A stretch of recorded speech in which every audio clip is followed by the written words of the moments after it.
and welcome to Military Mayday, where we're pointing out a few pieces on the chessboard. Looks like we got some more murder, death, kills. War is progressing well. Hezbollah strikes on the southern borders kill 120 Israeli soldiers. We'll read over this. It's not a long article. Al-Bawaba, the Lebanese Hezbollah group, has announced a series of significant military operations along the southern border with Israel. In a press statement issued Tuesday, the organization revealed that these operations resulted in the deaths and injuries of approximately 120 Israeli soldiers. Additionally, they reported the destruction of 9 Israeli tanks and the downing of a military aircraft. The scope and scale of the operations are unprecedented, and Hezbollah appears to have inflicted substantial damage on Israeli forces on the borderline of the south since the beginning of Israel's intensive aggression on the Gaza Strip. I can't read any of that. That's all the article is. But you'll probably be hearing about that the next day or two if you haven't already. We got another little story up here. This one's worth hearing. Hezbollah introduces new missiles into conflict with Israel. Hezbollah changes military tactics on the 29th by reportedly firing a surface-to-air missile for the first time in this conflict. The change is likely to intend to counter Israeli drones that have been able to identify Hezbollah fighters approaching the Israeli border. To maintain pressure on the Israeli Defense Forces, Hezbollah has been carrying out frequent attacks using rockets, mortars, and guided missiles on Israeli targets in the area. Although Hezbollah attacks have killed 6 Israeli soldiers and caused damage to military bases, the proximity of Hezbollah members to the Lebanon-Israeli border has exposed them to the constant surveillance by Israeli military drones and lethal IDF retaliation.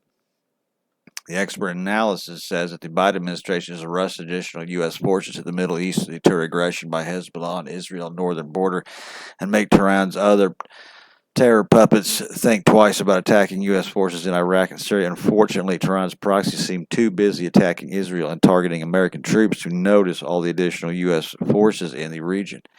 Hezbollah has lost scores of fighters while launching relative limited attacks on IDF positions in the north. If Hezbollah steps up attacks, the IDF will inflict hundreds, if not thousands, of casualties, as well as savage Hezbollah rockets and missile sites. Iran-backed Hezbollah is estimated to possess more than 150,000 missiles and rockets. If a large portion of these were fired at Israel, it could overwhelm the Israeli air defense. Funny how they can't get food and water in there, but, we can get all this. Oh, wait a minute. Never mind. That's a whole different. A growing portion of Hezbollah's arsenal is precision-guided munitions, enabling Hezbollah to potentially strike targets in Israel more accurately and creating additional challenges for Israel and its Iron Dome system. The Biden administration has bolstered the U.S. military's presence in the region to deter additional aggression. It remains to be seen if those efforts will be successful. A senior defense official confirmed on October 30th. From October 17th to October 30th, U.S. and coalition forces have been attacked at least 14 separate times in Iraq, 9 separate times in Syria, though a mix of one-way attack drones and rockets for a total of 23 attacks to date. Hezbollah's use of ATGMs against Israel during the Second Lebanon War in 2006 utilized anti-tank guided missiles and rocket-propelled grenades. In a series of coordinated ambushes against Israel armored vehicles at the base, the use of these weapons resulted in many of the losses sustained by Israel ground forces. The IDF encountered difficulty in identifying the targeting Hezbollah's hidden ATGM positions, which were firing from a distance. Following Hezbollah's attack on the 7th, Hamas's attack on the 7th, Hezbollah has conducted ATGM attacks on Israel troops and positions near the Israel-Lebanon border.